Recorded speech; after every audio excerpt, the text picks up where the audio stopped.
Hello friends, good morning. നമ്മുടെ Kerala TV സീരിയലിലേക്ക് എല്ലാവർക്കും സ്വാഗതം. വീട്ടിലെ പ്രശ്നങ്ങളും കാര്യങ്ങളെല്ലാം കഴിഞ്ഞ് അച്ഛനൊരു തൂമ്പയെടുത്ത് വന്ന് പറമ്പിൽ കുറച്ച് കിളച്ചു. എന്നിട്ട് അവിടെ ഇങ്ങനെ ഇരിക്കുക. അപ്പോഴത്തേക്കും കമല അച്ഛനെ അന്വേഷിച്ച് വന്നു.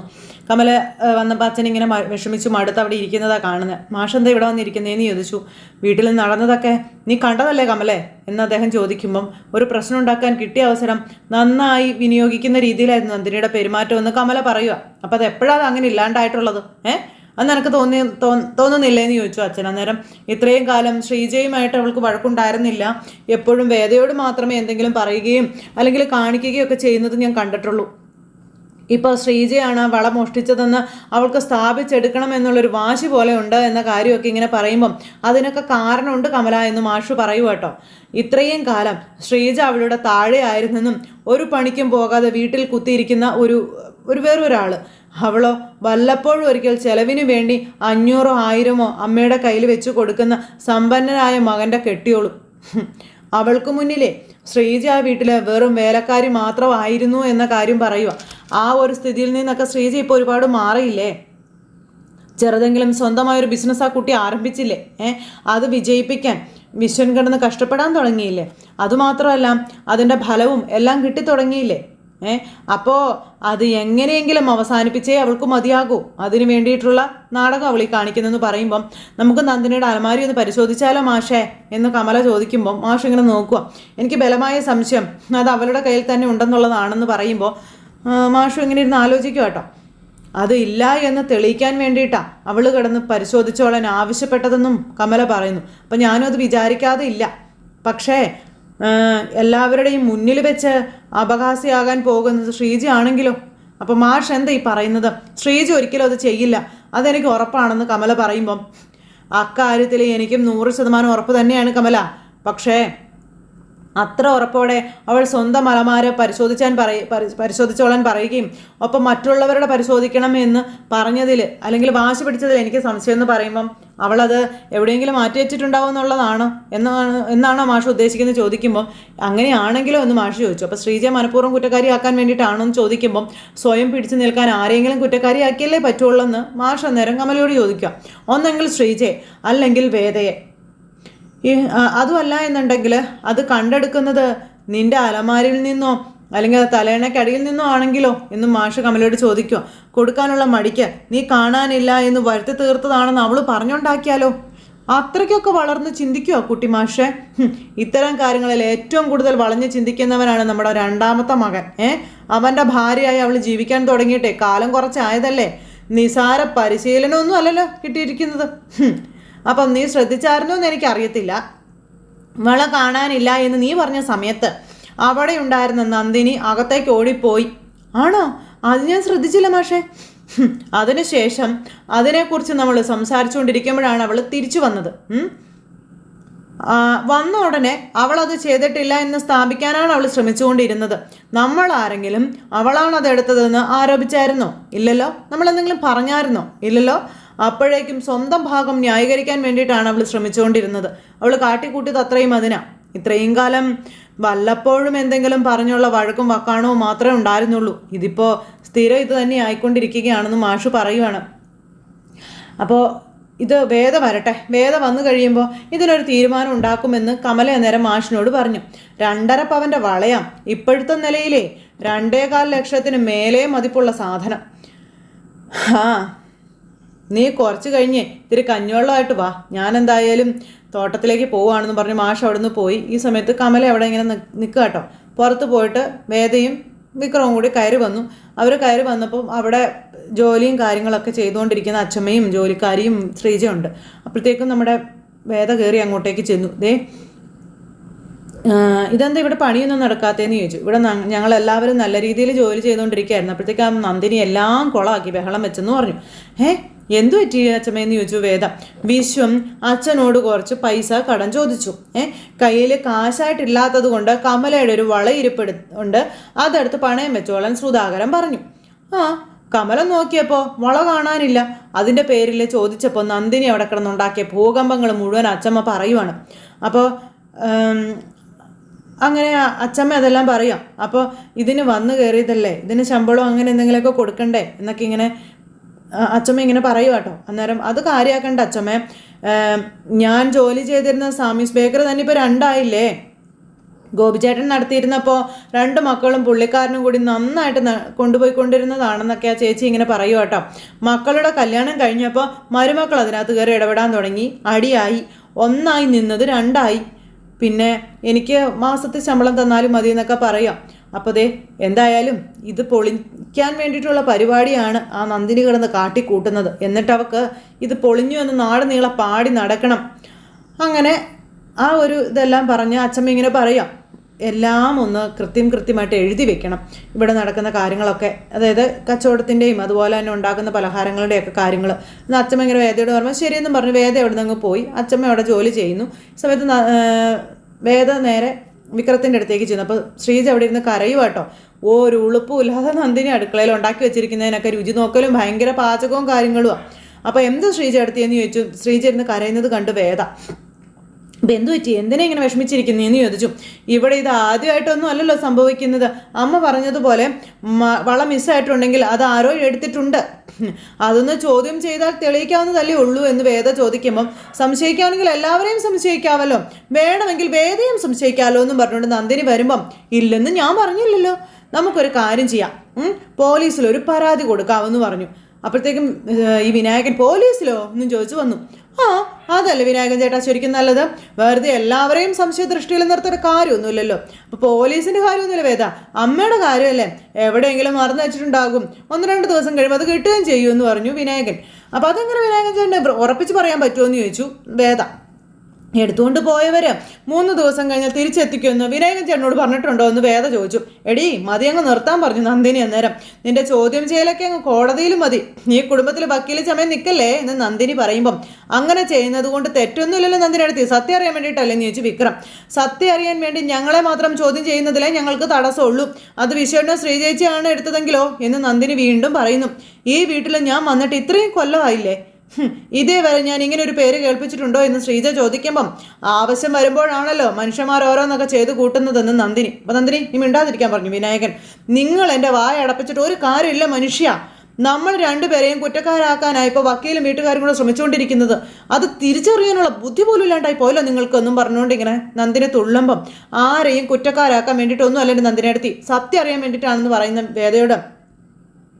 അങ്ങനെയാണെങ്കിൽ എടുത്തവരുടെ കൂട്ടത്തിൽ നീയും നിന്റെ വിക്രവും പെടത്തില്ലേ എന്ന് ചോദിച്ചു. അപ്പോൾ നന്ദിനി അടുത്ത് അനാവശ്യം പറയരുതെന്ന് പറഞ്ഞു വിക്രം. അതെങ്ങനെയാടാ മറ്റുള്ളവരെ പറ്റി പറയുന്ന അനാവശ്യവും എന്നെയും എൻ്റെ ഭർത്താവിനെ പറ്റിയും പറയുന്ന നിങ്ങളുടെയൊക്കെ അവകാശമാകുന്നു എന്ന് നന്ദിനി അന്നേരം വിക്രത്തോട് ചോദിച്ചു. അന്നേരം വേദ എങ്ങനെ നിൽക്കുക, അന്നേരം എൻ്റെ ഈശ്വര ഇവളിത് കുളമാക്കുന്ന എല്ലാ ലക്ഷണവും ഉണ്ടല്ലോ എന്നും പറഞ്ഞു വിനായകൻ നിൽക്കുക. നന്ദിനി നിന്ന് മിണ്ടാതിരിക്കുന്നു പറഞ്ഞു വിനായകൻ. ഇവളുടെ ഒന്നും ചോദ്യം ചെയ്യലിന് നിന്ന് കൊടുക്കേണ്ട ആവശ്യം നമുക്കില്ല വിനയേട്ടാ എന്നും പറഞ്ഞുകൊണ്ടായി പിന്നെ നന്ദിനി കിടന്ന് ഉറഞ്ഞു തുള്ളല്. വേദയ്ക്ക് ഇതൊരു വാശിയായി.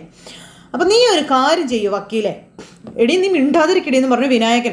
അപ്പോൾ വിനയേട്ടൊന്ന് ചുമ്മാ ഇരിക്കാൻ നന്ദിനി വിളിക്കടി, പോലീസിനെ ഇപ്പം വിളിക്കടി, ഞാനാണോ നീയാണോ അതോ മലയ്ക്ക് മാല ഇട്ടിരിക്കുന്ന ഇവനാണോ ശരിക്കുള്ള കള്ളൻ അപ്പം തെളിയുമെന്നും പറഞ്ഞുകൊണ്ട് ഇങ്ങനെ നന്ദിനി കിടന്ന് തുള്ളുമ്പോൾ നന്ദിനി നിന്നോട് മിണ്ടാതിരിക്കാനാണ് പറഞ്ഞതെന്ന് വിനായകൻ. വേദ അങ്ങോട്ടും നോക്കി ഇങ്ങോട്ടും നോക്കി അങ്ങോട്ടും നോക്കി ഇങ്ങോട്ടും നോക്കി നിൽക്കുക. അപ്പം നിങ്ങളാദ്യം മിണ്ടാതിരിക്കുന്ന നന്ദിനി പറയും, ഇനിയിപ്പോൾ ഇവൾക്ക് വിളിക്കാൻ വയ്യെങ്കിൽ ഞാൻ വിളിക്കാം, ഇനി അത് തെളിയിച്ചിട്ടേ ഉള്ളൂ ബാക്കി കാര്യം, ഫോൺ ഇങ്ങോട്ട് എടുക്കും മനുഷ്യ എന്ന് പറഞ്ഞുകൊണ്ട് ഫോൺ മേടിക്കുമ്പോൾ നന്ദിനി വേണ്ടാന്ന് പറഞ്ഞ് ഫോൺ തട്ടിപ്പറിച്ച് വിഷം മേടിച്ചു. പാസ്വേഡ് പറയാൻ മനുഷ്യ. പിന്നെ വിനായകനും അതുപോലെ നന്ദിനിയും കൂടെ അവിടെ കിടന്ന് അടിയായി. ഫോൺ തട്ടിപ്പറിക്കാനായിട്ട് വിനായകൻ നന്ദിനി സമ്മതിക്കുന്നില്ല. 2 പേരും കൂടെ ഉന്തായി തള്ളായി പിടിയായി വലിയായി ഒരൊറ്റ അടി നന്ദിനിയുടെ ചെവിക്കല് നോക്കി കൊടുത്തു വിനായകൻ. അപ്പോഴത്തേക്കും പറഞ്ഞിങ്ങനെ നിൽക്കുക. മിണ്ടാതിരിക്കാൻ പറയാൻ മനസ്സിലാകത്തില്ലടി നിനക്ക് എന്ന് ചോദിച്ചായി വിനായകൻ. അവിടെ ഒരു പോലീസും കോടതി കുറേ നേരമായി നീ തുടങ്ങിയിട്ട്, ഈ വീട്ടിൽ നിന്ന് ഒരു മുതൽ പോയിട്ടുണ്ടെങ്കിൽ അത് ഇവിടെ തന്നെ ഉണ്ടാകും, വെറുതെ ബഹളം വയ്ക്കാൻ നിൽക്കണ്ടെന്ന് പറഞ്ഞുകൊണ്ട് വിനായകൻ കിടന്ന് പറയാം. ഫോൺ എടുക്കണേ ഇങ്ങോട്ടെന്ന് പറഞ്ഞുകൊണ്ട് നന്ദിയുടെ ഇന്ന് ഫോൺ അങ്ങ് പേടിച്ച് വരച്ച് നന്ദി ഫോൺ തിരിച്ചു കൊടുത്തു. വിനായകൻ അവിടെ നിന്ന് പോയി. ഇതിലെ കള്ളൻ വിനായകനാണെന്ന് വേദയ്ക്ക് കൃത്യമായി മനസ്സിലാവുകയും ചെയ്തു. നന്ദിനി നിന്ന് മുങ്ങിക്കൊണ്ട് നിൽക്കുമ്പോൾ എന്നും പറഞ്ഞുകൊണ്ട് വേദ ഒരു ചിരി പോടി എന്നും പറഞ്ഞുകൊണ്ട് നന്ദിനി അവിടെ നിന്നൊരു പോക്കും അങ്ങ് പോയി. അപ്പോൾ ഇതിപ്പോൾ ഓരോ ദിവസം ചെല്ലുന്തോറും പ്രശ്നങ്ങളാണല്ലോ വേദ എന്ന് ശ്രീജ അന്നേരം വേദയോട് പറഞ്ഞു. എന്തൊരു കഷ്ടമാണ് ഇത് എന്നൊക്കെ പറഞ്ഞ് ശ്രീജ സങ്കടപ്പെടുമ്പോൾ ശ്രീജ അടുത്ത് അതൊന്നും ഓർത്ത് വിഷമിക്കേണ്ട കാര്യമില്ല, നല്ല രീതിയിൽ ബിസിനസ് നടന്നാൽ അത് ഡെവലപ്പ് ചെയ്യാൻ നോക്കുക. ഇപ്പം കണ്ടില്ലേ ഈ വളയുടെ പ്രശ്നം, അവൾ പറഞ്ഞത് കേട്ടില്ല എന്ന് ചോദിക്കും. അതൊക്കെ ശരിയാകും ശ്രീജ അടുത്ത്. വിനായകൻ ചേട്ടൻ പറഞ്ഞത് കേട്ടില്ലേ, വള തിരിച്ചു കിട്ടും അത്രേ ഉള്ളൂ എന്നും പറഞ്ഞുകൊണ്ട് നമ്മുടെ വേദ ഇങ്ങനെ പറയൂ കേട്ടോ. ഇപ്പോൾ കള്ളൻ കപ്പലിൽ തന്നെയാണ് എന്നുള്ളത് വേദയ്ക്ക് മനസ്സിലായി. അപ്പം വിക്രം സ്വാമി നമുക്കൊരു ഇത്തിരി പണിയുണ്ടെന്നും പറഞ്ഞു വേദ വിക്രത്തെയും കൂട്ടിക്കൊണ്ട് അവിടെ നിന്ന് അങ്ങ് പോവുക. അങ്ങനെ അവരങ്ങ് പോയി പുറത്തിറങ്ങി ചെന്നിട്ട് വിനായകൻ ഇങ്ങനെ ഒരു ചിരിയൊക്കെ ചിരിച്ചിങ്ങനെ ഇരിക്കും. അപ്പോൾ ഇവർ രണ്ടുപേരും കൂടെ ഇറങ്ങി ചെന്നു. പറഞ്ഞാൽ മനസ്സിലാവണ്ടേ, വെറുതെ മനുഷ്യനെ ദേഷ്യം പിടിപ്പിക്കാനായിട്ട് അല്ല പിന്നെ എന്നൊക്കെ പറഞ്ഞ് ഇങ്ങനെ വിനായകൻ പറയുമ്പോൾ എന്തായാലും ചേട്ടൻ അടിക്കേണ്ടിയിരുന്നില്ല, അത്രയ്ക്ക് വലിയ പ്രശ്നമൊന്നും തന്നിൻ്റെ അടുത്തയുടെ ഭാഗത്തുനിന്ന് ഉണ്ടായിട്ടില്ല എന്ന് വിക്രം പറഞ്ഞു. അപ്പം നീ കേട്ടാലേ വിക്രം, ഒരു കാര്യം അവസാനിപ്പിച്ച് വിട്ടുകളയെന്നൊക്കെ പറഞ്ഞു അവർക്കത് കേട്ടാലെന്താ കുഴപ്പം, എന്തായാലും അടിയെന്നൊക്കെ പറയുമ്പോൾ മോശമായിപ്പോയി കേട്ടോ എന്ന് വിക്രം പറഞ്ഞു. അല്ല വിനായകൻ ചേട്ടാ, പോലീസ് വന്നോട്ടെ, അതിനിപ്പോൾ എന്താ പ്രശ്നമെന്ന് വേദ അന്നേരം ചോദിച്ചു. എന്താ അല്ല, പോലീസിനെ വിളിക്കാൻ പോയപ്പോഴാണല്ലോ വിനായകൻ ചേട്ടൻ നിയന്ത്രണം വിട്ടത്, പോലീസ് ഇങ്ങ് വന്നോട്ടെ, അതിനിപ്പോൾ എന്താ ഇവിടെ പ്രശ്നം എന്താണെന്ന് ചോദിച്ചു. അന്നേരത്തേക്കും വിനായകൻ അത് പിന്നെ വെറുതെ എന്തിനാ ആവശ്യമില്ലാത്ത കാര്യത്തിനൊക്കെ പോലീസിനെ വിളിച്ച് വരുത്തുന്നേ, ഈ വീട്ടിലെ സ്വർണ്ണമല്ലേ, അമ്മ പറഞ്ഞതുപോലെ അത് ഇവിടെ തന്നെ കാണുമെന്ന് പറഞ്ഞു. അതെന്താ വിനായകൻ ചേട്ടന് അത്രയ്ക്ക് ആത്മവിശ്വാസം, അപ്പം എന്താ വേദ ഇങ്ങനെയൊക്കെ ചോദിക്കുന്നേ, ഈ വീട്ടിലത് ആര് മോഷ്ടിക്കാനാണെന്ന് വിനായകൻ ചോദിച്ചു. അപ്പോൾ വിശ്വൻ ചേട്ടൻ അങ്ങനെ ചെയ്യുമെന്ന് തോന്നുന്നുണ്ടോ? ഒരിക്കലും അത് ചെയ്യത്തില്ല. റോഡിൽ നിന്ന് പണം കളഞ്ഞു കിട്ടിയാൽ പോലും അത് തേടി പിടിച്ച് അതിൻ്റെ ഉടമയ്ക്ക് കൊണ്ട് കൊടുക്കുന്ന സ്വഭാവമാണ് വിശ്വേട്ടൻ്റേത്. പിന്നെ ഉള്ളത് ഇവനാ, നീ എങ്ങനെ ചെയ്യോടാ എന്ന് വിനായകൻ ചോദിക്കുമ്പം വിക്രം ഒന്ന് ചിരിച്ചു. കണ്ടോ, അവൻ ചെയ്യത്തില്ലെന്ന്. അവൻ ചെയ്യത്തില്ലെന്നേ. ഇനി ആളുകളുണ്ടല്ലോ ചേട്ടാ എന്ന് വിക്രം അന്നേരം പറഞ്ഞു. നമ്മൾ കെട്ടിക്കൊണ്ടുവന്ന പെണ്ണുങ്ങളൊന്നും അങ്ങനെയുള്ളവരല്ലെന്നേ, ശ്രീജേടത്തി ഒരിക്കലും അങ്ങനെ ചെയ്യത്തില്ല. പിന്നെ നാക്കുത്തിരുത്തി പൊട്ടയാണെങ്കിൽ ഇമാതിരി പരിപാടിയൊന്നും നന്ദിനിയുടെ കയ്യിലില്ല. പിന്നെ വേദ ഒരിക്കലും അത് ചെയ്യത്തില്ല, അതെനിക്ക് ഉറപ്പാ എന്നും പറഞ്ഞ് ഇങ്ങനെ നിൽക്കുമ്പം വിനായകൻ ചേട്ടൻ പക്ഷെ ഒരാളെ വിട്ട് കളഞ്ഞല്ലോ. അപ്പോൾ ആരെ വിട്ട് കളഞ്ഞു? അച്ഛനെയോ? ഒന്ന് പോടാ അവിടുന്ന്, അച്ഛൻ അങ്ങനെയൊന്നും ചെയ്യത്തില്ല എന്നും പറഞ്ഞ് നിൽക്കുമ്പം ഇത്രയായിട്ടും ഇങ്ങനെ നിൽക്കാനുള്ള വിനായകൻ ചേട്ടൻ മിടുക്കുണ്ടല്ലോ, അത് ഞാൻ സമ്മതിച്ചു കേട്ടോ എന്ന് വേദ വിനായകനോട് പറയാം. അപ്പോൾ വിനായകൻ അങ്ങനെ നോക്കുക കേട്ടോ. എന്തായാലും വിനായകൻ ചേട്ടൻ നേരത്തെ പറഞ്ഞ ആൾക്കാരൊന്നും അല്ല, ഇപ്പോൾ ഉറപ്പായി എന്ന് വേദയും പറഞ്ഞു. അപ്പം പിന്നെ തനിക്ക് അതങ്ങ് തുറന്ന് സമ്മതിച്ചൂടേടോ എന്ന് വിക്രം വിനായകനോട് ചോദിക്കുക. വേണ്ട വിക്രം, നന്ദിനി അടുത്ത് പറഞ്ഞതുപോലെ പോലീസ് തന്നെ വരട്ടെ. ഇത്രയും കാലം പോലീസ് അടിപിടി കേസിൽ വിക്രമനെ തേടിയല്ലേ വന്നിരുന്നത്, ഇനി അത് മോഷണ കേസിൽ വിനായകൻ ചേട്ടനെ തേടിയാവട്ടെ. അല്ലേ ചേട്ടാ, അതല്ലേ നല്ലത്. അയ്യോ വേദ, ഞാൻ വെറുതെ പറയിപ്പിക്കാൻ നിൽക്കല്ലേ വിനായകൻ ചേട്ടാ, നിങ്ങളുടെ മുഖം പറയുന്നുണ്ടല്ലോ അതെടുത്തത് നിങ്ങൾ തന്നെയാണെന്ന്, പിന്നെ എന്തിനെങ്ങനെ ഉരുണ്ട് കളിക്കുന്നത്? എന്തോ ആവശ്യത്തിന് വേണ്ടി കുറച്ച് ദിവസത്തേക്ക് വിനായകൻ ചേട്ടൻ അതെടുത്തൊന്ന് മറിച്ചു, അതുകൊണ്ടാണ് അമ്മ അത് എവിടെയെങ്കിലും മറന്നു വെച്ചതാകും, 1-2 ദിവസത്തിനകം അത് കിട്ടുമെന്ന് വിനായകൻ ചേട്ടൻ ഉറപ്പിച്ച് തന്നെ പറയുന്നതല്ലേ എന്ന് വേദ വിനായകനോട് ചോദിക്കുക. പക്ഷെ അതിനിടയിൽ ഇതിന് ഇപ്പോൾ ഇങ്ങനെ ഒരു അക്കടി പറ്റുമെന്ന് വിചാരിച്ചില്ലല്ലേ എന്ന് ചോദിച്ചു വിക്രം. എല്ലാ തിരക്കിടകളും നിങ്ങൾ ഒരാൾ മാത്രമായിട്ട് എങ്ങനെയാണ് ചെന്ന് പെടുന്നത് എൻ്റെ ചങ്ങാതി എന്നും വിക്രം ചോദിക്കുക കേട്ടോ. ഇനി എന്തായാലും പോലീസിനെ വിളിക്കാം അല്ലേ വിക്രം എന്ന് വേദ പറയുമ്പോൾ ശരി വിളിക്കാൻ പറഞ്ഞു. വിക്രം പ്ലീസ് വേണ്ടടാ, അപ്പോൾ എടുത്തത് ചേട്ടൻ തന്നെ അല്ലേ എന്ന് ചോദിക്കുമ്പോൾ വിനായകൻ അത് സമ്മതിച്ചു. അതെ, ഞാനൊരു അത്യാവശ്യത്തിന് വേണ്ടി വെച്ചതാ, ഞാൻ തന്നെ അത് തിരിച്ചെടുത്തോളാം. അത് 2 ദിവസം കഴിയുമ്പോഴല്ലേ അത്രയും നാൾ നന്ദിനിയുടെ ആരോപണം കേൾക്കേണ്ടി വരുമല്ലോ, ആ പാപം ശ്രീചേടത്തി നിങ്ങൾ കാരണം അനുഭവിക്കണ്ട എന്ന് വിക്രം ഇങ്ങനെ ഇയാളോട് പറയാൻ ബുദ്ധിമുട്ടാണെങ്കിൽ പറഞ്ഞു, ഞാൻ എല്ലാ കാര്യങ്ങളും വിശദമായിട്ട് എന്നെ അച്ഛനോട് പറഞ്ഞോളാമെന്ന് പറഞ്ഞു വേദ. അയ്യോ വേണ്ട, ആ കാര്യം പറഞ്ഞാൽ അച്ഛൻ്റെ നിലപാട് എന്തായിരിക്കുമെന്ന് നിങ്ങൾക്ക് ഊഹിക്കാമല്ലോ അല്ലേ, അപ്പം ഞാൻ തന്നെ അത് അച്ഛനോട് പറഞ്ഞോളാമെന്ന് പറഞ്ഞു. ശരിയെന്ന് പറഞ്ഞു. അങ്ങനെ വേദയും വിക്രവും കൂടി അങ്ങ് പോയി. വിനായകൻ ഇങ്ങനെ പേടിച്ച് വിറച്ച് അവിടെ നിൽക്കുക. കുറച്ച് കഴിഞ്ഞപ്പോൾ പണിയൊക്കെ കഴിഞ്ഞ് അച്ഛനും അമ്മയും കൂടി വന്നു. അപ്പോഴത്തേക്കും വേദ ഇങ്ങനെ ഇറങ്ങി ചെന്നു. വള കിട്ടി കേട്ടോ അമ്മയെന്ന് പറഞ്ഞു. അതെയോ? ഞാൻ എല്ലായിടത്തും നോക്കിയതാണല്ലോ. അപ്പം അച്ഛനും വന്നു. അതെ, അലമാരയിൽ തന്നെ ഉണ്ടായിരുന്നു എന്ന് ചോദിച്ചു. അപ്പോൾ അതൊക്കെ ഉണ്ട്, നിങ്ങൾ നിൽക്കേ എന്നും പറഞ്ഞ് ശ്രീചേടത്തിയെയും എല്ലാവരെയും വേദ വിളിക്കുക.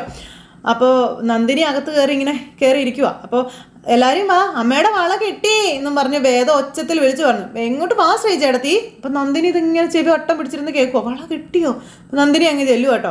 അപ്പോഴേക്കും വിശ്വനും ശ്രീജയ്ക്കും അമ്മയ്ക്കും ഒക്കെ സമാധാനമായി. എല്ലാവരും കൂടി എന്നിട്ട് പോവുക.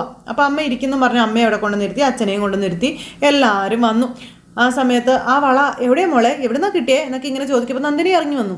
ആ വള എവിടെയാണിത്, ആ വള എവിടെയാണെന്ന് നേരിട്ട് നിങ്ങളോട് അദ്ദേഹം പറയും എന്നും പറഞ്ഞ് വിക്രം സ്വാമി എന്നും പറഞ്ഞ് വിളിച്ചു. അപ്പോൾ വിക്രം ഫ്രണ്ടിൽ വന്ന് നിൽക്കുന്നു. വിക്രത്തെ കണ്ടപ്പോൾ എല്ലാവരും പേടിച്ചു പോയി.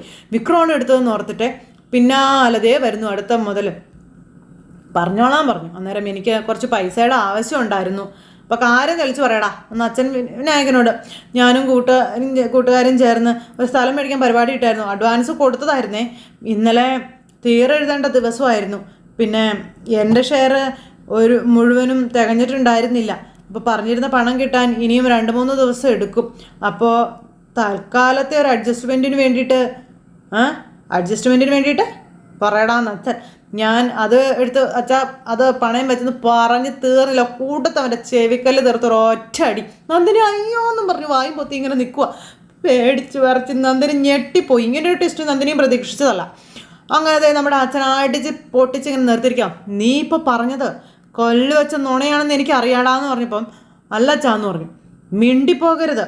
ഞാനിപ്പോൾ തല്ലിയത് നീ ആ സ്വർണം ആരോടും പറയാതെ പണം വാങ്ങിയതിന് മാത്രമല്ല, അതിൻ്റെ പേരിൽ ദേ ഇവിടെ ഒരുപാട് പേരെ നിന്റെ ഭാര്യ സംശയത്തിൻ്റെ മുനയിൽ നിർത്തി അതിനു വേണ്ടി കൂടിയാണെന്ന് പറയുമ്പം നന്ദിനി ചൂളി ഇങ്ങനെ നിൽക്കുക. നന്ദിനിക്ക് മിണ്ടാട്ടമില്ല. 2 ദിവസം 2 ദിവസത്തിനുള്ളിൽ ആ വള ഇവിടെ കിട്ടിയിരിക്കണം. ഇല്ലെങ്കിൽ അപ്പം തരാച്ചാ, ഞാൻ എടുത്തു തരാം എന്നും പറഞ്ഞുകൊണ്ട് വിനായകൻ ഇങ്ങനെ പറയണു. അയ്യോ നന്ദിനി ഇങ്ങനെ നിൽക്കുക കേട്ടോ. അത്രയും പറഞ്ഞിട്ട് ആ മനുഷ്യനകത്തേക്ക് കയറിപ്പോയി. അപ്പം എടാ പൈസയ്ക്ക് ആവശ്യമുണ്ടെങ്കിൽ നിനക്ക് അമ്മയോട് ചോദിച്ചു അമ്മ തരുമായിരുന്നില്ലടാ വിനായക എന്ന് വിശ്വൻ അന്നേരം ചോദിച്ചു കേട്ടോ. അപ്പോഴത്തേക്ക് അമ്മ വിനായകൻ്റെ അടുത്തേക്ക് ചെന്നു. ആ കാര്യത്തിൽ നിന്റെ ഭാര്യയുടെ എന്തൊക്കെ ബഹളം ഉണ്ടാക്കിയെന്ന് നീ കണ്ടതല്ലേടാ എന്ന് ചോദിച്ചു അമ്മ. അപ്പോഴെങ്കിലും നിനക്കതൊന്ന് പറഞ്ഞുകൂടായിരുന്നോ എന്ന് ചോദിച്ചു. ശ്രീജയോടും വേദയോടൊക്കെ നന്ദിനി മാപ്പ് ചോദിക്കുക വേണ്ടതെന്ന് അച്ഛമ്മ അന്നേരം പറഞ്ഞു. അപ്പോൾ അതൊന്നും വേണ്ട അച്ഛമ്മേ, അതിൻ്റെ ആവശ്യവും ഇല്ല.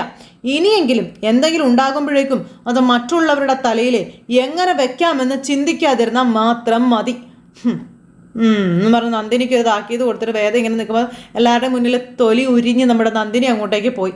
അങ്ങനെ ഓരോരുത്തരായിട്ട് അവരവരുടെ ജോലികൾക്ക് അങ്ങ് പോയി. ഈ സമയത്ത് വേദം ഇങ്ങനെ നിൽക്കുമ്പോൾ മിടുക്കി അങ്ങനെ തന്നെ വേണം. നീ ഇത് പുറത്ത് കൊണ്ടുവന്നത് എന്തായാലും നന്നായി മോളെ, അല്ലെങ്കിൽ അത് കിട്ടുന്ന കാലം വരെ അവൾ ശ്രീജയെ ഇങ്ങനെ പഴി പറഞ്ഞുകൊണ്ടിരുന്നേനെ എന്ന് കമല വേദയോട് പറയുക. അങ്ങനെ ഇവർ രണ്ടുപേരും കൂടി ആ ഒരു കാര്യം സംസാരിച്ചുകൊണ്ട് നിൽക്കുന്നിടത്ത് ഇന്നത്തെ നമ്മുടെ സൂപ്പർ ഹിറ്റ് കഥ അവസാനിച്ചു. അപ്പോൾ എല്ലാവരും കാത്തിരുന്ന് കാണണോട്ടോ. എല്ലാവർക്കും നല്ലൊരു ദിവസം ആശംസിക്കുകയാണേ.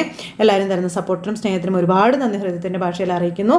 അടുത്ത സൂപ്പർ ഹിറ്റ് കഥയുമായി കാണുന്നത് വരെ എല്ലാവർക്കും നന്ദി. See you again. Take care. Bye bye. Tata.